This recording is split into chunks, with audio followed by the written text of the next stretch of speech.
ಸ್ನೇಹಿತರೆ ನಮಸ್ಕಾರ. ನಾನು ನಿಮ್ಮ ಮನಸ್ಸಿನ ಗೆಳತಿ ಮಂಜುಳಾ ಅಣ್ಣಪ್ಪ. ನಾನು ಇಂದು ನಿಮ್ಮೊಡನೆ ಹಂಚಿಕೊಳ್ಳುವ ವಿಷಯ ಕನಸಿನ ಮಹತ್ವ.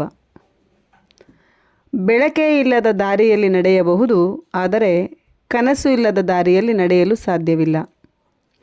ಪ್ರತಿಯೊಬ್ಬ ಮನುಷ್ಯನಿಗೂ ಕನಸು ಇರಬೇಕು. ಅದು ದೊಡ್ಡ ಕನಸೇ ಆಗಬೇಕು.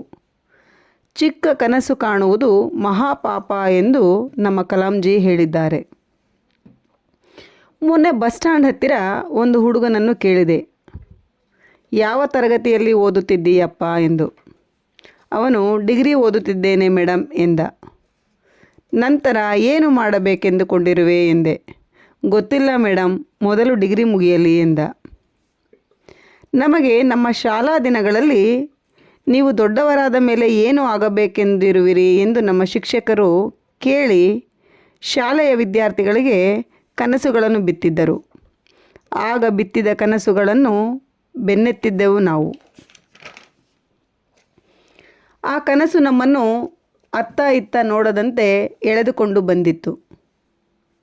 ಆಗ ನನಗೆ ಅನ್ನಿಸಿದ್ದು, ನಮ್ಮ ಮಕ್ಕಳಲ್ಲಿ ನಾವು ಕನಸುಗಳನ್ನು ಬಿತ್ತಬೇಕು ಎಂದು.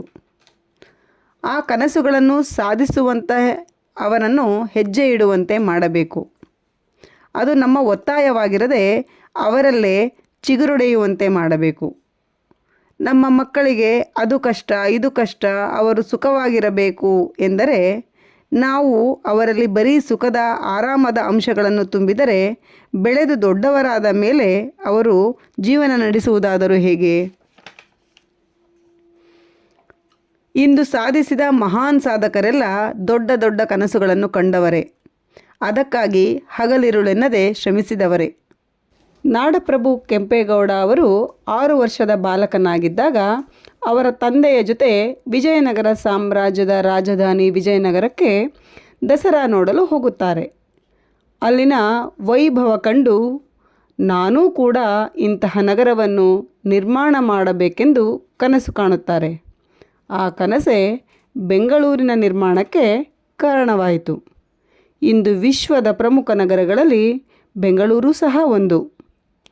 ಹಾಗಾಗಿ ನಮ್ಮ ಮಕ್ಕಳಲ್ಲಿ ದೊಡ್ಡ ದೊಡ್ಡ ಕನಸುಗಳನ್ನು ಬಿತ್ತೋಣ. ಆ ಕನಸು ಅವರನ್ನು ಬೆಳೆಯುವಂತೆ ಮಾಡುತ್ತದೆ. ಧನ್ಯವಾದಗಳು.